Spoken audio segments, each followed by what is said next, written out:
Dezembro de 1941. O ataque a Pearl Harbor finalmente levou os Estados Unidos à Segunda Guerra Mundial. As forças do eixo não vão ganhar esta guerra. Agora, com a ajuda dos Estados Unidos, os aliados pretendem destruir os submarinos alemães que ameaçam as rotas de navegação britânicas. Mas os alemães têm planos próprios e estão de olho em um novo alvo. Podia se rir daquilo tudo. Eu olhei em volta e pensei, não vamos conseguir. Submarinos alemães estão prestes a levar a guerra diretamente ao litoral desprevenido dos Estados Unidos. Batalha naval.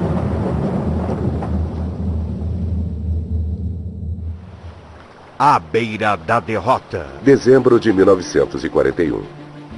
Um Mu-123, um submarino alemão de longo alcance, parte em uma missão ultra secreta. Ele é comandado por Reinhard Hardingen, um dos mais ousados e bem-sucedidos especialistas em submarinos alemães do Terceiro Reich. Eu parti dia 23 de dezembro. Não queria sair no dia 24, porque não queria que nenhum tripulante aparecesse na manhã da véspera de Natal, vindo de um bordel ou depois de ter bebido.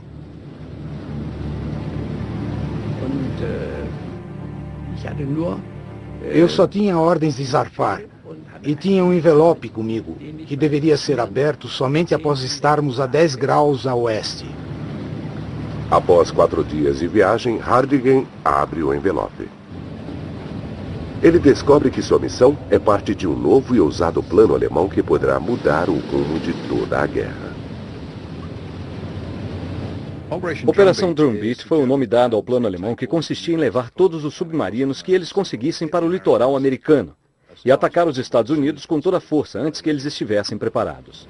A missão é tão secreta que não há documento-chave confirmando as ordens dadas a Hardingen.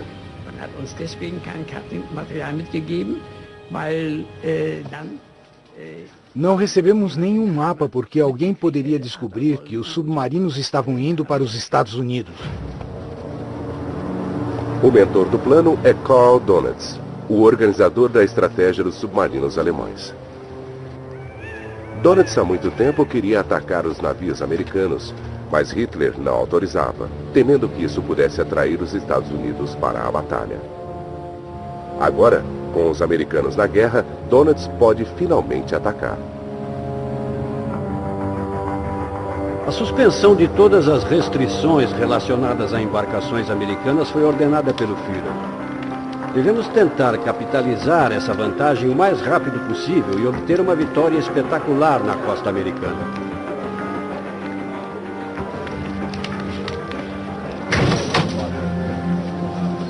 Donitz quer atacar os navios americanos enquanto o país ainda se recupera do ataque a Pearl Harbor. Com toda a atenção voltada à guerra no Pacífico, Donitz acredita que ninguém irá procurar pelos U-boats na costa leste. Para alcançar seu objetivo, Donitz precisa contar com o maior submarino em seu arsenal, o Tipo 9. Com 76 metros de comprimento e 6 metros e 70 de largura, ele é mais longo que um avião 747. A embarcação leva 48 tripulantes e 22 torpedos. Tem combustível e suprimentos suficientes para chegar aos Estados Unidos e navegar durante 2 semanas antes de ter que voltar. Donitz envia Hardingen e outros 4 submarinos para a costa leste da América do Norte, dando início à Operação Drumbeat. 2 deles seguirão para a costa leste do Canadá, enquanto Hardingen e 2 outros irão para os Estados Unidos com a missão de afundar navios mercantes.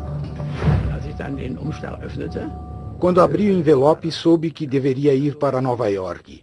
Supusemos que os americanos ficariam surpresos, porque jamais poderiam imaginar que submarinos alemães pudessem chegar até a costa do país. 11 de janeiro de 1942. Hardingen e a tripulação estão no mar há 19 dias. Então, 480 quilômetros a leste de Cape Cod, eles localizam o SS Cyclops. E a primeira coisa que ele viu foi a fumaça. A maioria dos navios era movida a carvão. Eles geravam fumaça quando estavam em movimento. Eu tinha ordens de seguir para Nova York, mas tinha permissão para atacar se encontrasse um navio maior que 10.000 toneladas. Hardigan precisa tomar uma decisão difícil. A Operação Drumbeat vai começar em 2 dias e os outros submarinos ainda não haviam chegado à costa americana. Se ele atacar agora, os Estados Unidos poderão descobrir que há submarinos alemães entrando em águas americanas. Mas um navio tão grande é um prêmio grande demais para resistir.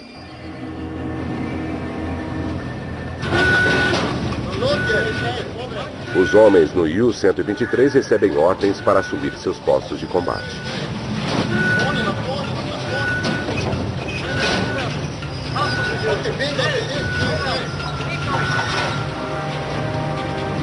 Os tripulantes do SS Cyclops nem imaginam que seu navio está sendo seguido. Entre eles está Ken Hamsden, atirador membro da artilharia antiaérea. Não achávamos que poderia haver submarinos alemães naquela região, naquele momento. Nenhum navio mercante havia sido atacado tão perto dos Estados Unidos antes. Por isso, nenhum tripulante esperava encontrar nenhum submarino ali. O navio segue com destino a Halifax, levando 100 marinheiros que haviam se oferecido para trabalhar nos navios mercantes dos aliados. À 1h49 da manhã, Hardigan dá ordens para disparar. Nossa.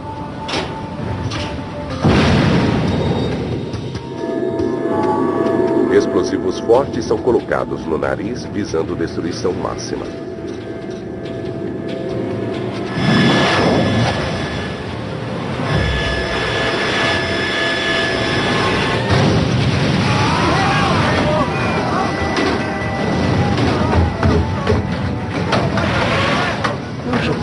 Ficamos surpresos ao vermos que era um submarino. Nenhum deles tinha chegado tão longe. Achamos que talvez fosse uma mina.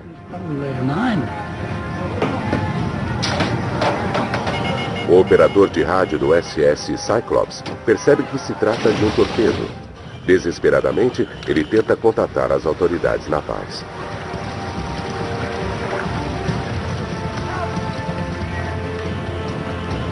O submarino de Hardigan capta a transmissão. É preciso silenciar o navio antes que alguém na costa receba o pedido de socorro e descubra que os alemães chegaram. A primeira coisa que fiz foi tentar atingir a ponte e a estação de rádio com a artilharia, para o navio não poder se comunicar.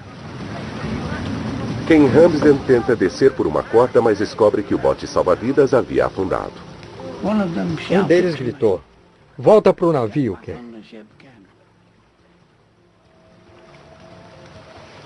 Eu não conseguia subir pela corda.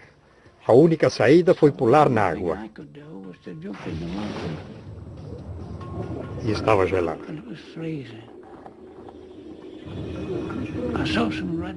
Vi luzes vermelhas à distância e nadei na direção delas.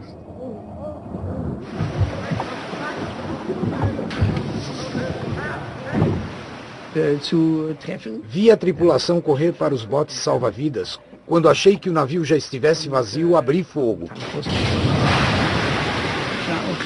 Estávamos agarrados a um bote salva-vidas quando o segundo torpedo atingiu o navio. E ele afundou. Milagrosamente, o operador de rádio consegue escapar e nada até o bote onde Ken está. Ele fica sabendo que, apesar dos esforços do submarino, o pedido de socorro foi captado pela guarda costeira. Ken Hamsden sobreviveu. Mas 100 outros homens perderam a vida. Eles foram as primeiras vítimas da Operação Drumbeat. O fracasso de Hardigan na tentativa de silenciar o Cyclops põe em risco toda a missão. A inteligência britânica deduz o significado do naufrágio e imediatamente informa a Marinha Americana do perigo iminente. Hardingen foge para o sul convencido de que os Estados Unidos enviarão encouraçados para encontrar e destruir seu submarino. Dias depois, ele entra de maneira ousada na cidade de Nova York. É um momento marcante para o jovem comandante de submarino. Ele é o primeiro marinheiro alemão na Segunda Guerra a ver o litoral dos Estados Unidos. Havia luzes por todo lado. Todos os navios estavam navegando com as luzes de posicionamento acesas. Era um paraíso para um submarino, porque a defesa era praticamente inexistente e totalmente inexperiente. Durante anos, os americanos observaram a Batalha do Atlântico de longe, acompanhando as notícias nos jornais e pelo rádio. Agora, os submarinos alemães traziam a guerra para o litoral do país. 15 de janeiro de 1942. 5 submarinos alemães chegam à costa norte-americana. O U-123, comandado por Reinhard Hardingen, se posiciona no litoral sul de Long Island, em Nova York. À 1h40 da madrugada, um vigia localiza o Coimbra, um grande navio petroleiro britânico. Petroleiros eram valorizados porque o petróleo, assim como hoje, era uma mercadoria disputada. Sem combustível, não havia como lutar.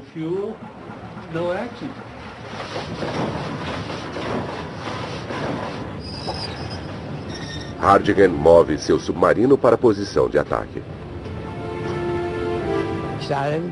Vi uma sombra e consegui determinar o curso exato do petroleiro. Ficamos na frente dele e disparamos.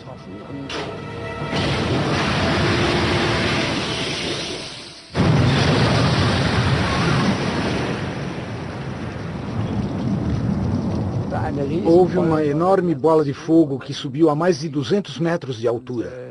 E depois de uma grande explosão, o navio e a água se incendiaram.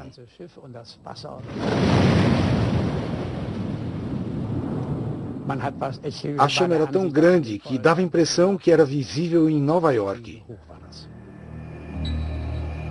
Nas 2 semanas seguintes, os 5 submarinos enviados por Donalds provocam o caos na costa americana.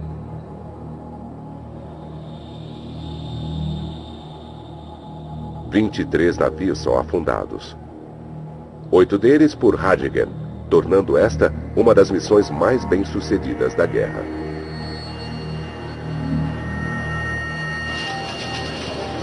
Donalds, empolgado, parabeniza a tripulação do U-123 pelo rádio. Ele enviou uma mensagem para o comandante Hardingen: parabéns pela bela missão. Donalds envia mais submarinos para a área de conflito. A tarefa de deter os submarinos alemães cabe ao almirante Ernest King, chefe supremo ou comandante-chefe das forças navais dos Estados Unidos. King era um oficial de carreira da Marinha Americana. Ele tinha tido uma formação básica e subiu na corporação sendo um oficial exigente, severo e eficiente. Um homem nervoso, difícil de lidar. A filha dele disse certa vez, quando o acusaram de ter temperamento inconstante: "Isso é bobagem. Meu pai tem um temperamento constante. Está sempre zangado."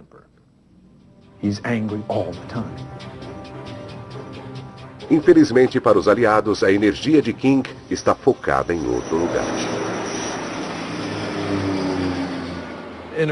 No início de 1942, King estava muito preocupado com a guerra no Pacífico e tornou-se seu objetivo pessoal vencer aquela guerra. Com o aumento das perdas na costa leste, King é pressionado pelos britânicos a formar comboios, grandes grupos de navios viajando juntos protegidos por escoltas armadas. Ele se nega, alegando que não dispõe dos destroyers necessários para a tarefa. Ele não entendia o sistema de comboio. Ele achava que se não houvesse escolta suficiente, não poderia haver comboio. Os britânicos sabiam que qualquer comboio é melhor que nenhum, porque ao menos se reduz a dispersão dos alvos. Em uma situação normal, um navio mercante passaria a cada 10 minutos. No comboio, seria um só num bloco. Navegando sozinhos e desprotegidos, os navios são alvos fáceis para os submarinos. Americanos curiosos vão para as praias do país observar os ataques dos submarinos alemães.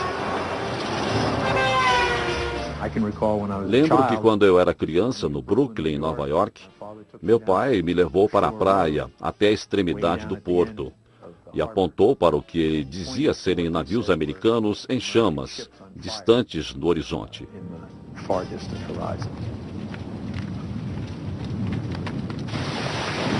Outros americanos tornam-se cúmplices involuntários dos comandantes de submarinos alemães.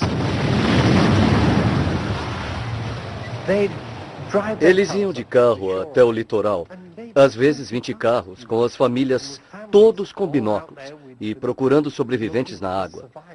Eles acendiam os faróis à noite, formando a silhueta dos navios que passavam. E os submarinos ficavam só aguardando. Nós perdemos 1 milhão de toneladas de carga dessa forma.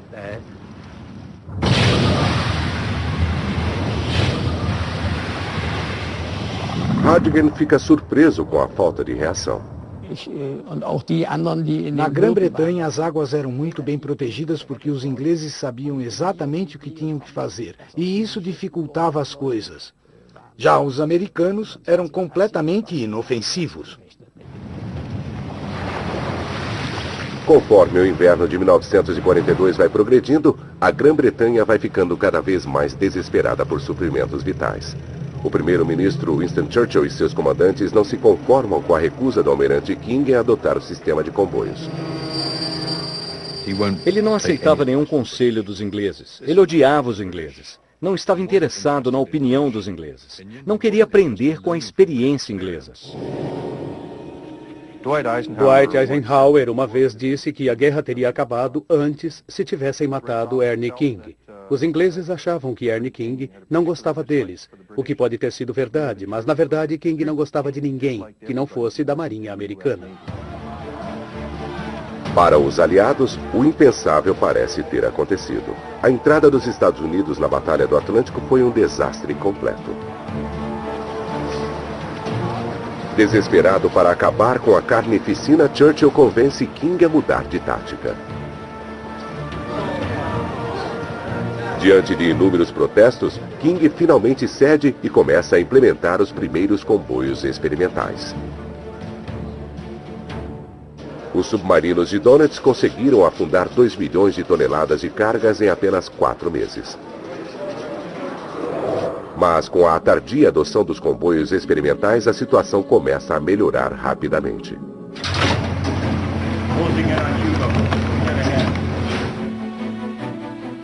Quando o comandante Reinhard Hardigan retorna à costa dos Estados Unidos em uma segunda missão no fim de março de 1942, ele percebe que a situação mudara radicalmente.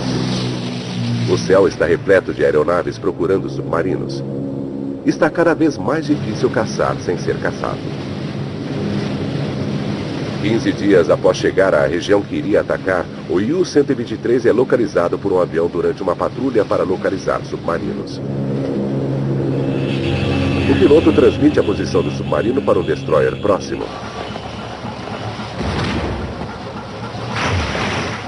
Hardigan submerge e é atingido por uma carga de profundidade.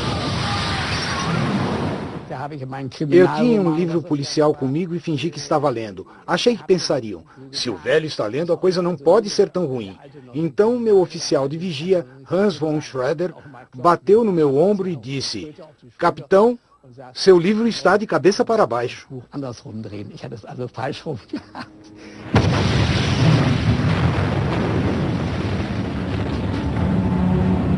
O motor do U-123 é danificado durante o ataque. Ele fica inoperante no fundo do mar a 20 metros de profundidade. Há poucas chances de que ele consiga emergir, quanto mais fugir de um destroyer. Hardigan conclui que só há uma saída para os tripulantes: nadar para a superfície.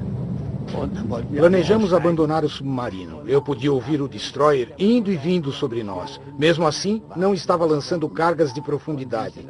Então notei que estavam se afastando um pouco. Hardigan decide tentar salvar o submarino. Durante mais de 1 hora, eles trabalham no mais absoluto silêncio. Finalmente, com alguma potência restaurada, o comandante tenta emergir. Então, usando o motor elétrico, porque não podíamos usar o a diesel, avançamos um pouco. Durante 2 agonizantes minutos, o submarino permanece no leito do oceano. Finalmente, ele começa a subir.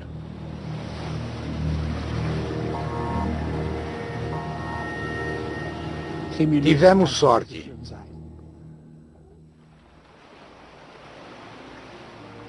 O destroyer vai embora, convencido de ter afundado o submarino. Hardingen volta para casa e se estabelece na França. Ele é saudado como herói nacional. Centenas de pessoas aparecem para dar as boas-vindas ao homem que levou a guerra à América. Responsável por afundar 24 navios, Hardingen entra para a lista dos melhores especialistas em submarinos da Alemanha.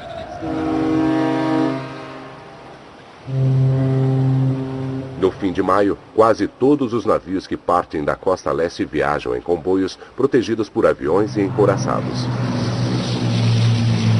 A perda de navios cai drasticamente. As perdas dos aliados são avassaladoras. Mais de 300 navios, incluindo 129 petroleiros, foram afundados.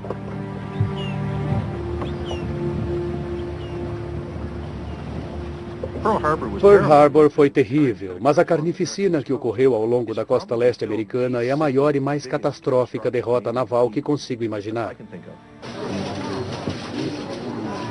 Donitz desferiu um golpe terrível contra os aliados, reduzindo drasticamente a quantidade de suprimentos que chegou à Grã-Bretanha. Apesar do sucesso do ataque de Donitz aos navios americanos, Hitler não se impressiona com os submarinos. Em meados de 1942, sua atenção está voltada para outro lugar. Seu exército trava uma batalha desesperadora contra forças russas no leste da Europa. A campanha cada vez mais penosa consome uma quantidade cada vez maior de recursos alemães. Donitz era popular com Hitler. Ele era um bom nazista, mas a marinha alemã não era nada popular com Hitler. Ele preferia se desfazer da maior parte dela e redistribuir os recursos. Hitler questiona abertamente se o aço destinado aos submarinos não seria mais bem aproveitado por seus exércitos no combate aos soviéticos. Após seu retorno triunfante da América, o comandante Heinrich Hardingen é chamado para discutir a situação com Hitler.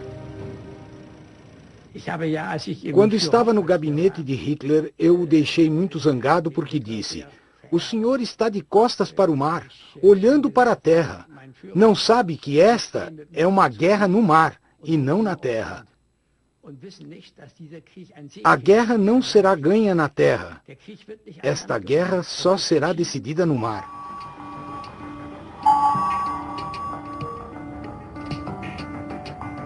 Com a adoção de comboios por parte dos Estados Unidos, os submarinos alemães perdem a vantagem.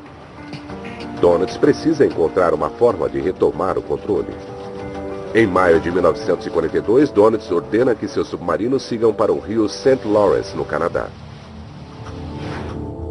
Os ataques nos Estados Unidos se concentraram na costa, mas agora os alemães penetram centenas de quilômetros em território inimigo. Grande parte dos navios canadenses com destino à Grã-Bretanha passa por este gargalo. O ataque aqui reduziria drasticamente a quantidade de suprimentos chegando à Grã-Bretanha. O rio é o local perfeito para os submarinos alemães. Na vastidão do Atlântico, é quase impossível localizar um comboio. No rio, os navios vêm até eles. Os alemães posicionaram 2 submarinos no rio e esperaram os navios passarem diante deles. Mas os submarinos levam outra vantagem aqui. O sonar havia sido projetado para operar no oceano frio e profundo. Mas no St. Lawrence, as ondas sonoras encontram dificuldades para penetrar nas camadas de água doce e salgada. O sinal é distorcido e os submarinos tornam-se quase invisíveis. A partir de maio de 1942, os submarinos alemães aterrorizam os navios no St. Lawrence. Cargueiro afundado por submarino no St. Lawrence. No final do verão, Donalds desfere o golpe que ele espera ser decisivo. 6 de setembro de 1942. O QS-33, um pequeno comboio de 13 navios, segue de Quebec para Sydney, na Nova Escócia. 2 submarinos alemães submersos o seguem. A corveta HCMS Arrowhead faz parte da escolta do comboio. A bordo está o operador de sonar Jeff Smith, de 21 anos. Estávamos descendo o litoral de Gaspé a menos de 2 quilômetros da margem e havia um navio mercante a este bordo. Eu estava olhando pela janela da cabine na ponte e via o navio nos acompanhando. Vi a silhueta contra a luz do farol que ainda estava aceso e pensei, ele não seria um alvo perfeito para... BUM! Um torpedo disparado por um dos submarinos atinge o casco do Aeas, um cargueiro grego carregado com milhares de toneladas de madeira e aço. Encarregado de uma das estações de sonar do Arrowhead, Jeff precisa encontrar o submarino antes que ele ataque novamente. Nós checávamos dos dois lados uns 10 ou 15 graus e mandávamos um ping. Mas se atingisse alguma coisa, fazia ping-up, ping-up, ping-up. Jeff sabe que o submarino está lá, mas não consegue obter um contato sólido. Nós conseguíamos um bom ping. Depois não conseguíamos nada durante 10 minutos. Nunca sabíamos o que aconteceria. Às vezes não conseguíamos nada. Oculto pelas águas turbulentas do St. Lawrence, o submarino permanece indetectável. O Arrowhead vai socorrer a tripulação do cargueiro atingido. 5 graus a este bordo, senhor. Nós começamos a tirá-los da água. Alguns estavam queimados. Tínhamos 10 ou 15 homens caídos, com muito sofrimento e dor, braços quase separados dos ombros e tudo mais. Era preciso fazer algo. Fizemos o possível.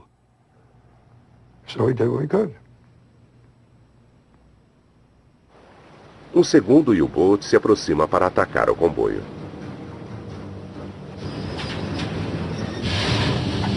É a primeira missão do comandante Paul Hartwig, e ele está ansioso para provar seu valor no comando de um submarino.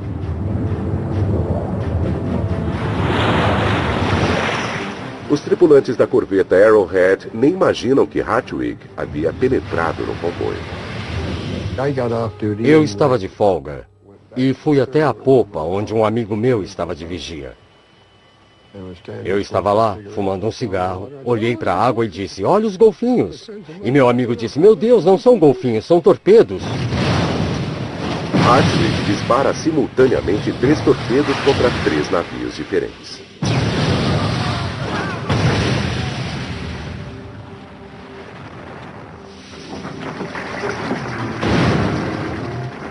Eles afundaram em minutos. 010. O Arrowhead consegue obter um sinal fraco de sonar do submarino. 308.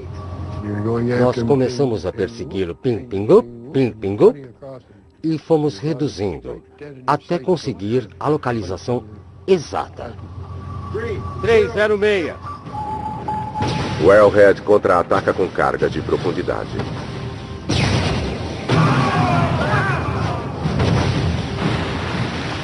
O barulho era incrível, inacreditável. Dinamite explodindo por todos os lados.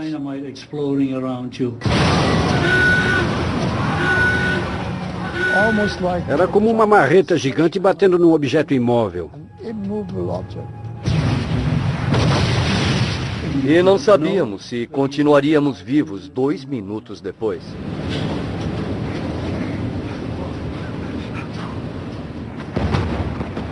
O Arrowhead continua atacando.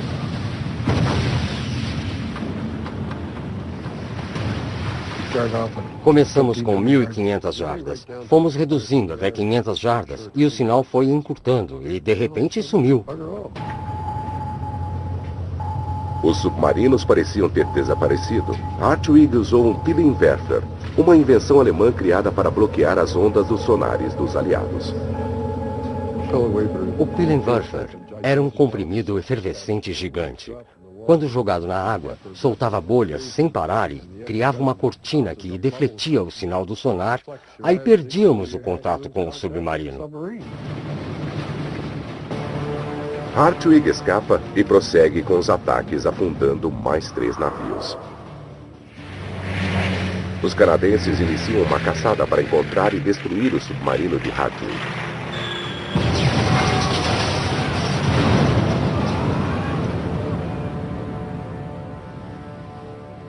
Semanas depois, Hartwig deixa as águas canadenses sem ser detectado e retorna à base na França. Seu sucesso é uma prova da incapacidade da Marinha canadense de proteger o próprio país. O governo do Canadá fecha o rio St. Lawrence para navegação internacional.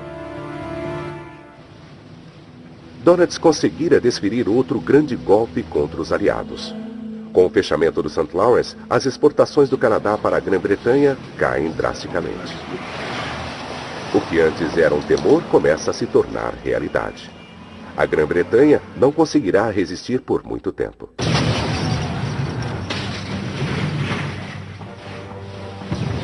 Os aliados parecem estar perdendo a Batalha do Atlântico.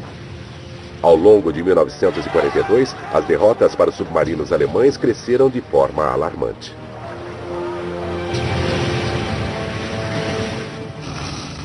Mas há uma luz no fim do túnel.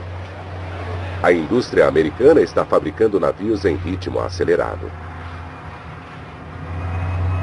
Grande parte dos navios são os chamados Liberty. Lançado em 1941, o primeiro navio levou 245 dias para ser concluído. Os novos modelos são feitos em apenas 8 semanas.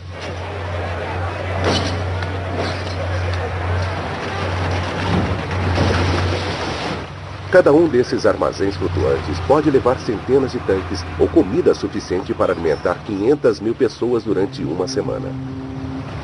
O plano aliado é simples: inundar o Atlântico com uma quantidade de navios Liberty que os alemães não possam afundar. Mas os alemães também estão trabalhando. Apesar das dúvidas de Hitler, a frota de U-Boats cresce rapidamente. Os alemães continuaram produzindo U-Boats e o número cresceu. Mas um pouco seria possível caminhar de Nova York a Bordeaux em cima dos cascos dos submarinos. No fim do ano, o número de submarinos chegou a quase 400. 100 a mais do que Donitz afirma precisar para vencer a guerra. Com as novas embarcações, surgem rumores de novas táticas assustadoras. Em uma reunião secreta, no segundo semestre de 1942, Hitler afirma que os subcomandantes de submarinos devem executar todos os sobreviventes de um ataque. É uma triste lembrança do que está acontecendo em terra. Na Inglaterra, Alemanha e União Soviética, milhares de inocentes estão perdendo a vida em ataques aéreos, invasões e cercos. A linha entre civis e militares está sendo apagada.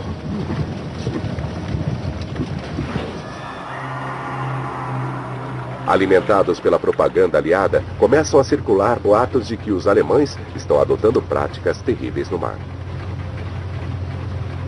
O que se dizia na época era que os alemães eram carniceiros. E que fuzilavam homens em botes salva-vidas.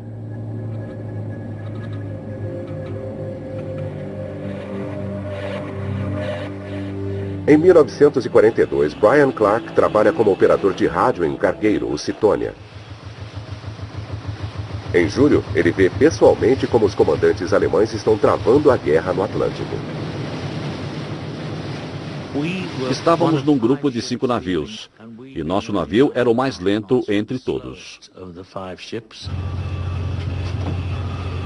Após alguns dias de viagem, eles recebem um pedido de socorro de um navio que navegava próximo deles no comboio. Um torpedo o atingira. Os tripulantes no navio de Brian temem serem os próximos. A partir daquele momento, toda a tripulação ficou atenta a rastros de periscópio, submarinos e tudo mais. Éramos 42 tripulantes e todos ficamos vigiando. 10h30 da noite, Brian Clark está dormindo em sua cama. E houve uma tremenda explosão. E vou dizer, não atinge só seus ouvidos, afeta todo o corpo. Você se torna o epicentro do barulho.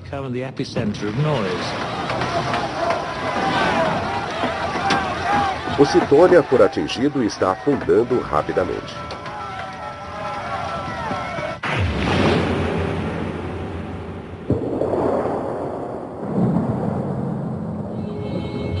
Mal tínhamos saído quando o pobre Cytonia meio que deu o último suspiro e foi ao fundo, com o som de madeira estalando e o vapor ainda saindo.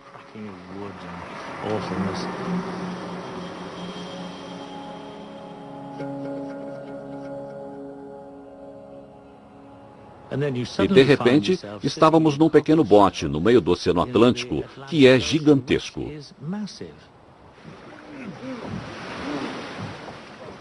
E no meio da escuridão, veio uma voz de um megafone, em ótimo inglês, perguntando qual era o nosso navio.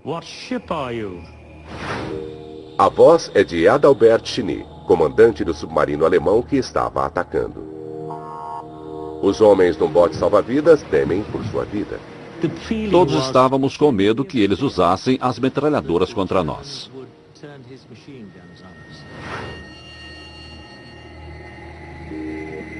Ele disse, vocês conseguiram mandar um sinal de socorro? Dissemos não, não conseguimos. Tudo bem, me deem o seu código e eu enviarei um para vocês. Sigam na direção norte-nordeste e chegarão às Ilhas Canárias em 4 ou 5 dias. Em seguida, ele gritou, boa viagem, e desapareceu na noite.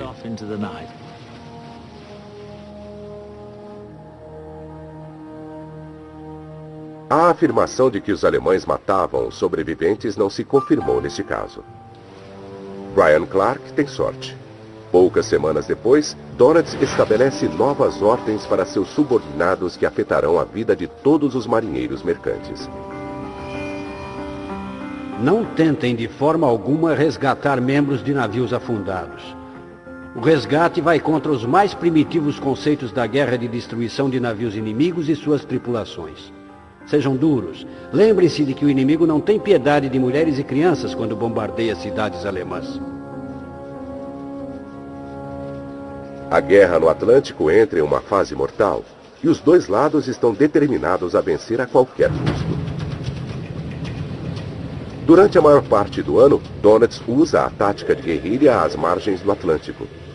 Um único submarino emboscando navios mercantes solitários. Mas com a aproximação do inverno, ele decide atacar os comboios que levam suprimentos tão necessários à Grã-Bretanha.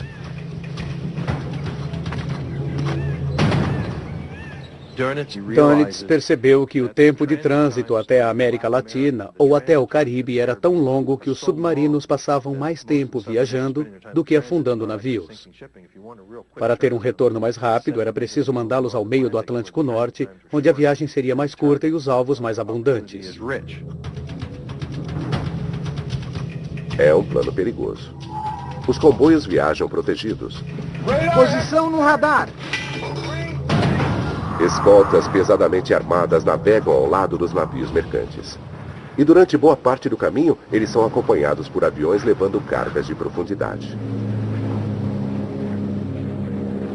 Mas Donitz sabe que os comboios têm um calcanhar de Aquiles. Há uma vasta área no meio do Atlântico Norte fora do alcance das aeronaves aliadas, do vão aéreo. Há uma zona central, o vão aéreo, onde aeronaves convencionais não conseguem operar. Seja partindo da Islândia, Irlanda do Norte ou Terra Nova, eles não conseguem chegar até lá e operar com eficiência. Donitz sabe que não terá de se preocupar com aviões naquela região. E para lidar com as escoltas, ele decide usar as alcateias, grandes grupos de submarinos que atacam comboios simultaneamente. Para garantir o sucesso, ele decide coordenar pessoalmente os ataques. O próximo alvo será o SC-107, um comboio de 42 navios que partira de Nova York em 24 de outubro com destino à Inglaterra. A escolta canadense é composta de um destroyer e algumas corvetas. Em 1942, a Marinha Canadense escoltou mais de um terço dos comboios transatlânticos. Para atender a demanda, a Marinha cresceu rapidamente. Homens com pouco treinamento eram enviados ao Atlântico. Cullis Lancaster está a bordo da corveta designada para escoltar o comboio SC-107. Tivemos só 16 semanas de treinamento antes de ir para o mar. E nessas 16 semanas, só houve uma sessão de 8 horas a bordo de um iate adaptado. Foi a única vez que fomos para o mar. Com um dia de viagem, a escolta recebe uma transmissão de rádio preocupante. Uma alcateia segue o SC-107. Dönitz enviara 17 submarinos com instruções de destruir o comboio.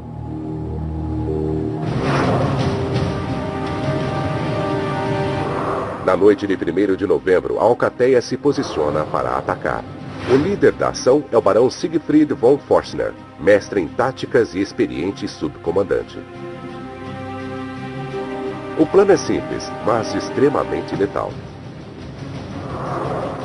Atacar o comboio de todas as direções ao mesmo tempo. Ataques coordenados de várias direções fizeram as escoltas reagirem, em vez de permitir que elas tomassem a iniciativa. Esse é o segredo para vencer as defesas. Toda velocidade à frente. Potência total à frente. Tentamos manter os submarinos submersos, porque eles só viajam a 3 nós debaixo d'água. Virando 24 graus, senhor. Assim que os submarinos submergissem, o comboio teria vantagem na velocidade. E a ideia era mantê-los submersos, abrir distância com o comboio e obrigá-los a fazer o jogo do pega-pega.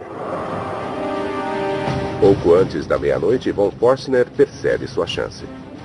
Enquanto o único destroyer da escolta persegue outro submarino, o comandante alemão ataca.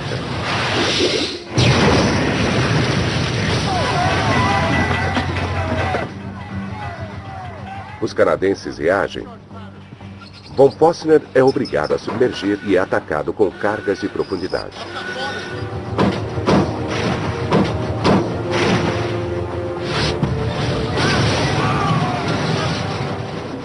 Mas enquanto os canadenses se concentram em destruir von Forstner, outros submarinos avançam para atacar.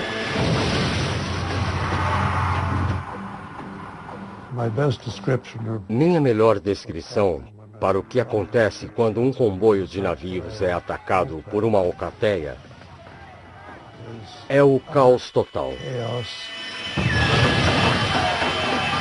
Retornar contato!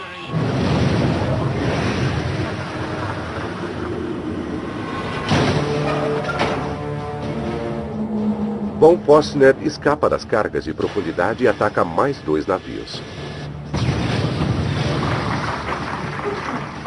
Tínhamos que continuar lutando, mesmo perdendo 15 das 45 unidades. Ainda havia 30 navios que precisavam chegar ao porto de destino.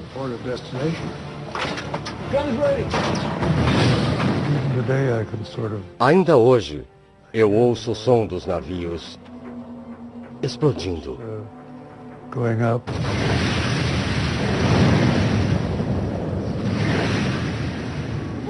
Apesar do esforço da escolta, 8 navios foram afundados naquela noite. Nos 2 dias seguintes, o comboio continuou sendo perseguido pelos submarinos enquanto a escolta lutava para deixar o vão aéreo. A estratégia de Dönitz é um sucesso. Em apenas 4 dias, seus submarinos mandam 15 navios para o fundo do Atlântico. Mas o SC-107 ainda tem uma esperança. O comboio finalmente saiu do vão aéreo. A notícia das perdas chega à sala de operações em Liverpool, o centro das atenções das forças navais aliadas. Bombardeiros são enviados da Islândia numa tentativa de salvar o que restou do comboio.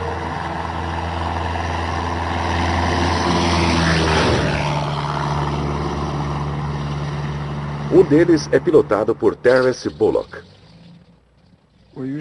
Acordávamos às 5 da manhã e voávamos 1.100 quilômetros até onde os navios estavam.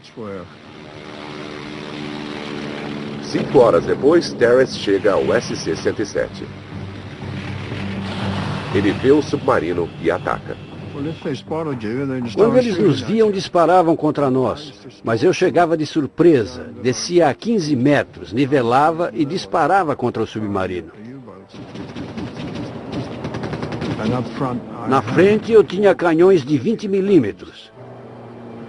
E eu chegava num ângulo de 20 graus, para poder lançar cargas de profundidade ao lado do submarino.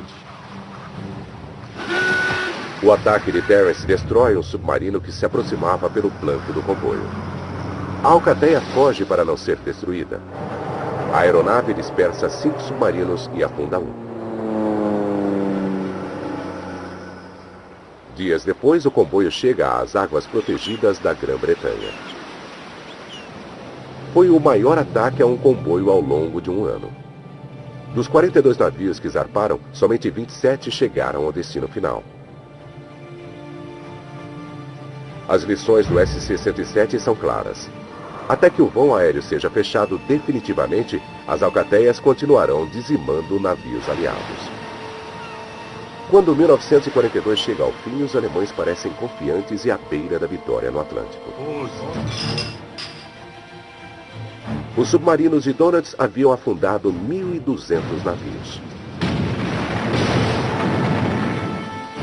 Os aliados precisam encontrar uma forma de derrotar as alcateias de Donitz ou perderão a guerra. Versão Marshmallow São Paulo.